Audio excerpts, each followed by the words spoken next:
días, buenas tardes, buenas noches, según la hora en la cual y el lugar desde el cual usted revisa el informativo La Vacuna. Aquí los informes de nuestra vacuna número 38. Primero, que la crisis la paguen los ricos. Segundo, Raúl Sibeki analiza lo que deja el 2020, segunda parte.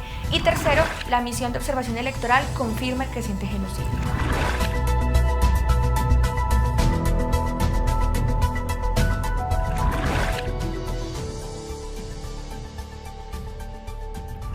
Dios los crea y ellos se juntan, afirma el refrán popular.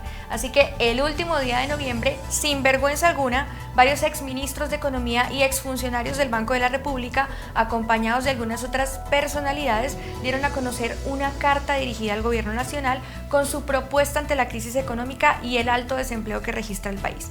Y aunque usted no lo crea, esos exministros y las personalidades que les acompañan, unos y otros brillantes en títulos de estudio en universidades extranjeras, con especializaciones en diversos campos del saber y tal vez doctorados, tras extensas jornadas de investigación y trabajo extenuados luego de prolongadas discusiones, congregados en sus clubes de lujo, padeciendo incomodidad y hambre, asediados por la policía por estar violando las normas de seguridad, atendidos por aquellos que ganan el mínimo, luego de revisar las estadísticas económicas del DANE, llegaron a la siguiente y brillante propuesta, merecedora sin duda alguna del próximo Premio Nobel de Economía.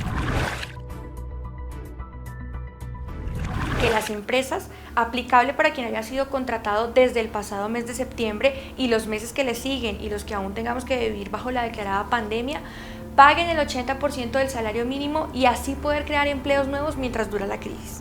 Pero no solo esto, para que el empresariado no sufra mucho en sus ingresos, fruto del trabajo ajeno, se le debe eximir del pago de aportes a pensiones o reducir tal pago solo a las horas trabajadas, anulando al mismo tiempo el pago de los aportes a las cajas de compensación.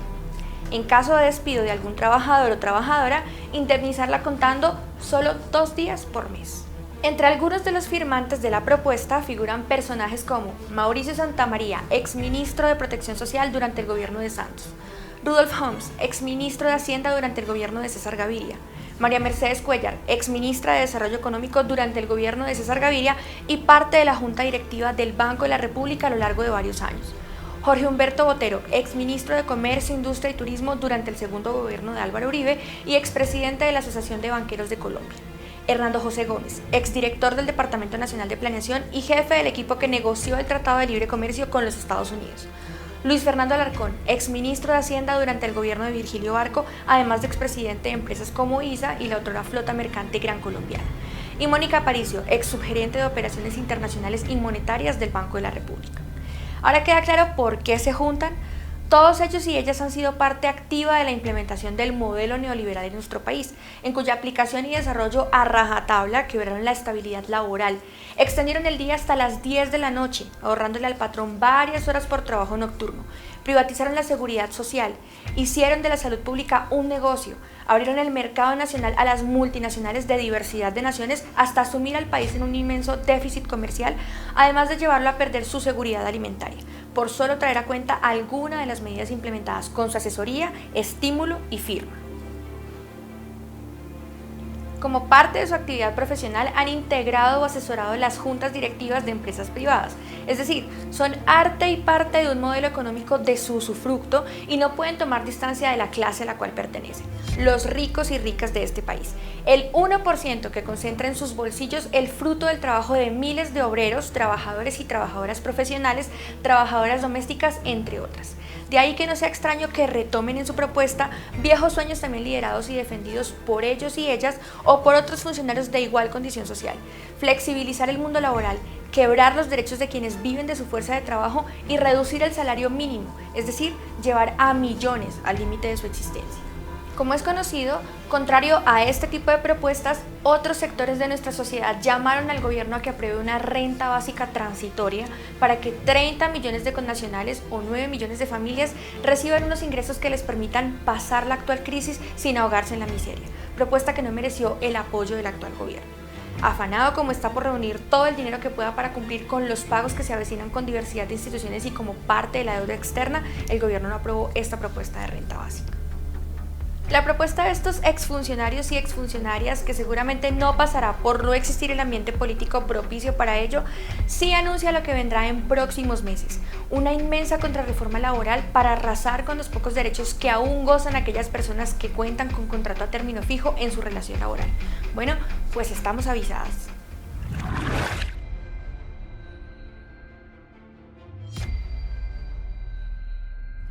Para los ricos y ricas, la ley del embudo es la máxima que siempre siguen en sus análisis.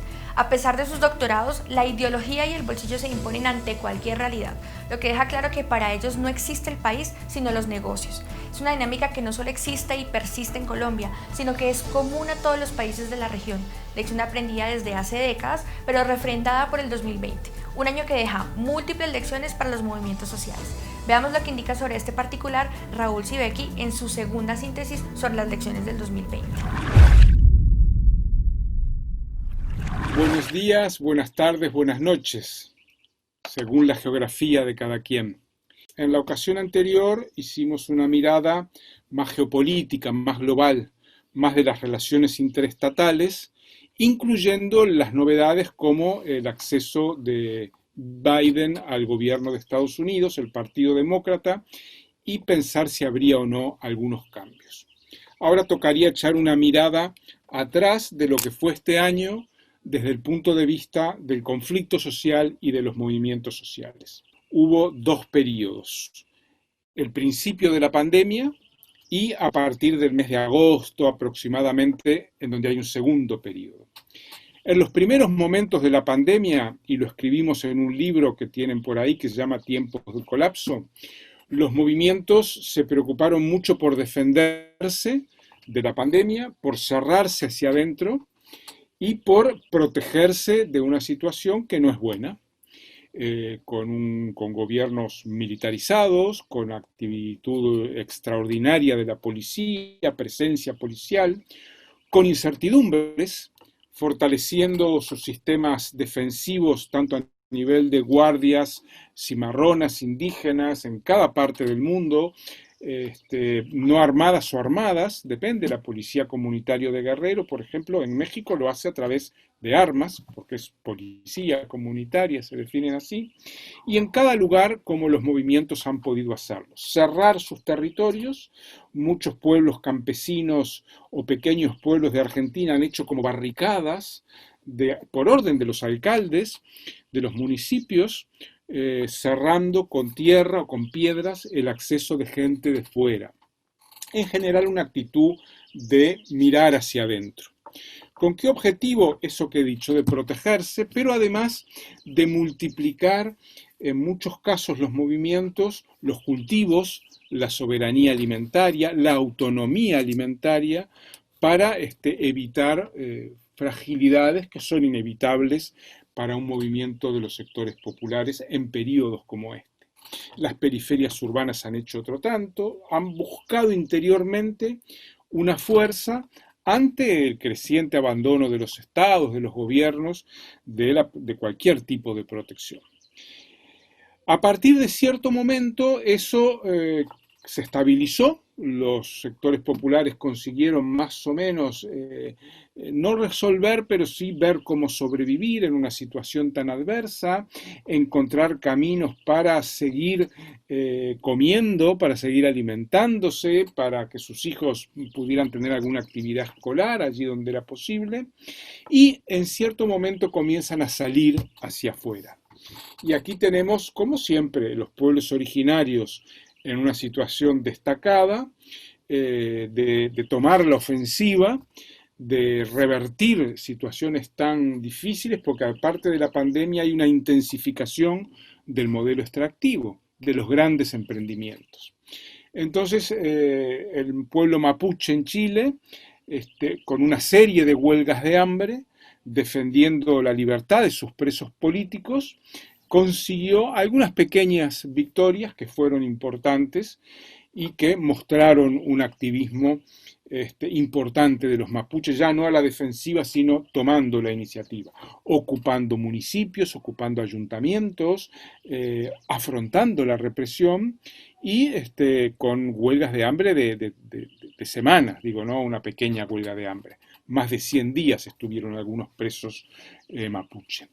Tenemos la situación del EZLN, que lanza la iniciativa de una gira internacional que comenzaría por Europa en los próximos meses del año venidero, para tejer alianzas que ya existen con otros movimientos y poner sobre la mesa qué va a suceder en el futuro y cómo nos plantamos. Allí en Colombia han tenido la minga indígena, negra y campesina. Y tenemos otras formas de ofensiva menos evidentes, pero no menos importantes. El referendo en Chile, que se gana por un 80% para proceder a una nueva constitución, cuando se pensaba que el 60% era lo razonable. Una aplastante victoria electoral del MAS, del Movimiento al Socialismo, con Arce Catacora y con David Choquehuanca, la vicepresidencia y vicepresidencia en Bolivia. Una impresionante movilización popular en Perú para revertir un golpe de Estado parlamentario que había colocado a conspicuos corruptos en el gobierno, desplazando al presidente Vizcarra de una manera absolutamente ilegítima. Él es un hombre de la derecha, pero no era un tipo corrupto. Bueno, se consiguen 6 días de intensas movilizaciones juveniles poner sobre la mesa la renuncia de este gobierno, que se consigue que el Parlamento, a pocos meses de las elecciones, 5 meses, elija un presidente transitorio más digno, no menos neoliberal, pero más digno. Y en Guatemala estamos asistiendo a importantísimas movilizaciones en contra de un régimen muy corrupto que lanza un presupuesto absolutamente ineficiente, ineficaz. ¿Qué podemos esperar para los próximos meses? Bueno, esta es una pregunta que no es fácil responder. Creo que no va a haber una sola actitud de los movimientos. Hay muchos movimientos que ya por tradición están volcados al tema electoral, que para mí es una trampa tremenda. Incluso en Chile, donde se apuesta a una nueva constitución, quienes van a redactar la nueva constitución es la vieja clase política, porque no hay condiciones, ni se lo ha planteado, de que haya un cambio de personas en la nueva constituyente que va a ser copada por los viejos dirigentes políticos de derecha y de izquierda. Creo que el escenario electoral va a ser prioritario en Ecuador también en los próximos meses y en buena parte de los países de la región. Sin embargo, no todo es electoral.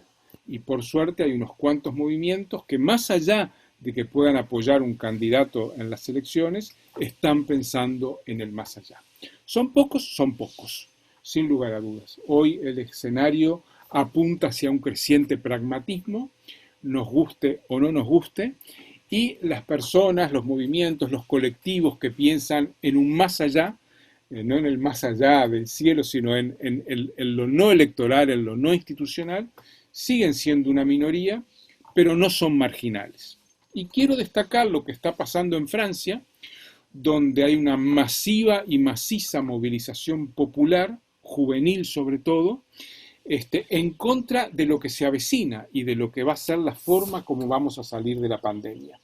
No vamos a salir de la pandemia con vacunas, aunque se están multiplicando los laboratorios que ganan una millonada con sus vacunas en la bolsa, sino vamos a salir con sociedades cada vez más militarizadas, con más control policial, y una de las grandes cosas que rechaza los jóvenes en Francia es que va a estar prohibido filmar a los policías. Ya incluso en mi país, en Uruguay, dicen no es legal filmarme, no me puede filmar. Sí, puedo porque no hay ninguna ley que lo prohíba.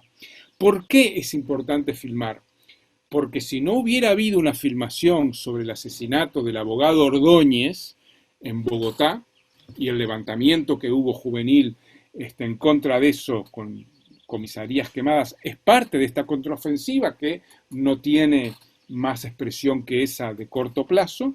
Si no hubiera habido esa filmación, difícilmente miles de personas se hubieran enojado y salido a la calle. De modo que el sistema está encontrando que la filmación, la simple filmación de una escena represiva puede ser un hecho que pueden calificar incluso como terrorismo. Y creo que en este terreno el año próximo, el combate a la militarización de nuestras sociedades, a ese control estrecho que ahoga a las poblaciones, va a ser parte de las movilizaciones. Por supuesto, en contra también de los asesinatos, de los crímenes, de la paramilitarización de los territorios, de los movimientos que aún resisten. Que tengan un buen año, espero que nos volvamos a ver en 2021 y que 2021 nos depare algo mejor, por lo menos, que este 2020 que ya se va y que dejó entre muchos de nosotros y nosotras un sabor de boca bastante agridulce. Las enseñanzas y retos arrojados por este 2020 son meridianas y todos los movimientos sociales de esta parte del mundo estamos ante el reto de procesarlas de manera colectiva y actuar en consecuencia, teniendo en cuenta un axioma.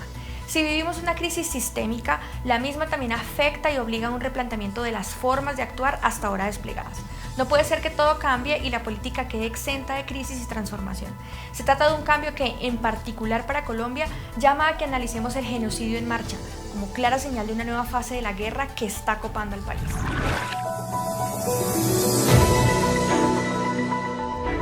La violencia genocida prosigue sin tregua en Colombia. Así lo denunció un reciente informe de la Misión de Observación Electoral que cifró en 208 los activistas asesinados durante 2020, país en donde solo en los primeros 10 meses del año se cometieron 411 actos de violencia en contra de líderes y lideresas políticas, sociales y comunales. Según la organización denunciante, los hechos conservan la dinámica observada en años anteriores y los territorios más afectados son Nariño, Cauca, Antioquia, norte de Santander, La Guajira, Córdoba y Magdalena. Veamos el siguiente informe que preparó el equipo de Desde Abajo. De acuerdo con su comunicación, los ataques contra dirigentes políticos buscan controlar a los gobiernos locales, mientras que los perpetrados contra representantes sociales comienzan con apropiaciones territoriales y buscan silenciar las voces como primera opción. Esta intención se manifiesta en el hecho de que 63.5% de las agresiones contra líderes sociales resultan letales. En porcentajes similares se mueven las estadísticas relacionadas con las amenazas que acaban en asesinato de líderes indígenas y afrodescendientes, 60% y 55% respectivamente.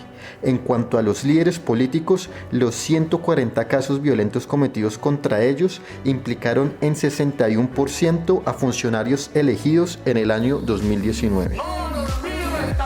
Si bien los líderes comunales fueron el sector menos agraviado en cuanto al número de denuncias se refiere, 61, lo cierto es que más del 65% de los ataques han sido asesinatos o atentados, lo que supone además un incremento de 30% en este tipo de episodios con respecto al mismo periodo de tiempo en el 2019. Los asesinatos de defensores de los derechos humanos y el territorio forman parte desde hace muchos años de una macabra cotidianidad dominante en Colombia y en los últimos meses se han disparado a niveles alarmantes. El miércoles 2 de diciembre, escuadrones armados secuestraron a Miguel Tapirrito, gobernador indígena de la comunidad El Brazo, y lo degollaron en un terreno cercano. Un éxodo masivo de su comunidad siguió a esta acción asesina.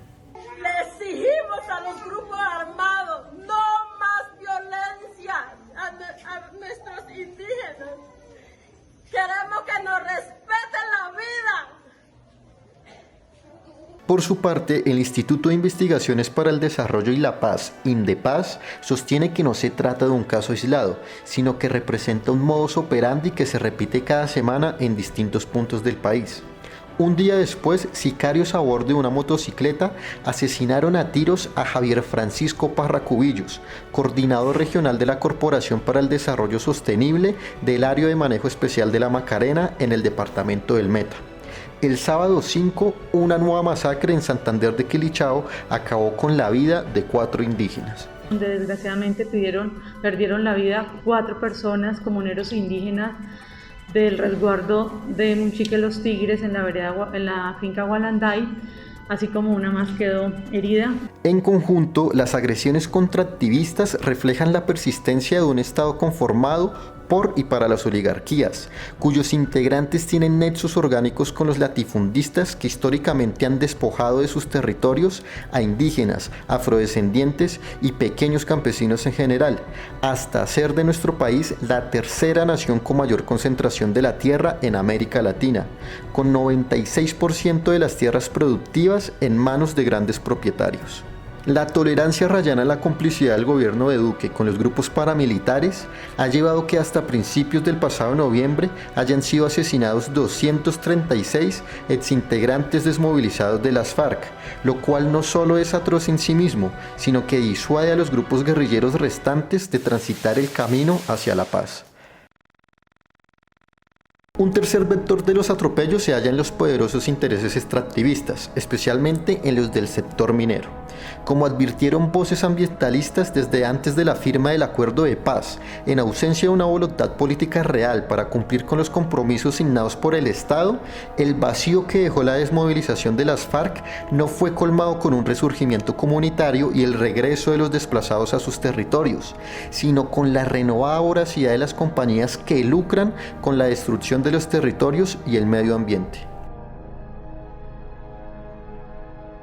En su conjunto, el panorama que muestra el informe de Misión de Observación Electoral permite concluir que en Colombia se vive una intensa disputa por el control de los territorios como parte de una reorganización de distintos sectores que se adentran en una nueva fase de la guerra que ya suma más de 60 años en su última etapa. Disputa que aún no está resuelta y que anuncia la prolongación de sangre por mucho más tiempo. Pero en ese momento de la nada salieron hombres extraños con un tono imponente que le dijeron vete y nunca regrese, si no quiere morir váyase, señor. Afrontar y atender esta crisis de derechos humanos, más allá de la denuncia, demanda la pronta construcción, siempre con amplia participación social y comunitaria, de un proyecto histórico alternativo que le muestre a las mayorías la posibilidad de otro país, uno donde la guerra no sea el camino para dirimir el conflicto. Por tanto, la redistribución de la tierra y la superación de la injusticia social son la opción para mejorar la vida de muchas familias. Erradicar las bases estructurales del conflicto, potenciando una alianza regional y mundial para solucionar el peso geopolítico de los narcóticos como instrumento del poder para el control social y el dominio por parte del imperio sobre esta parte del mundo. El reto es inmenso y requiere de un amplio debate nacional, que todos y todas seamos parte de la solución. Citemos reuniones y asambleas de todo tipo a lo largo y ancho de nuestro país para animar el alzamiento social. Nos protegemos contra la muerte actuando como un solo cuerpo. En La Vacuna estamos abiertos y dispuestas para este debate, y nuestro canal está dispuesto para ventilar todas las propuestas que nos hagan llegar. Déjenos sus comentarios y compartan si les gustó este video, porque informarse es el primer paso para la rebeldía.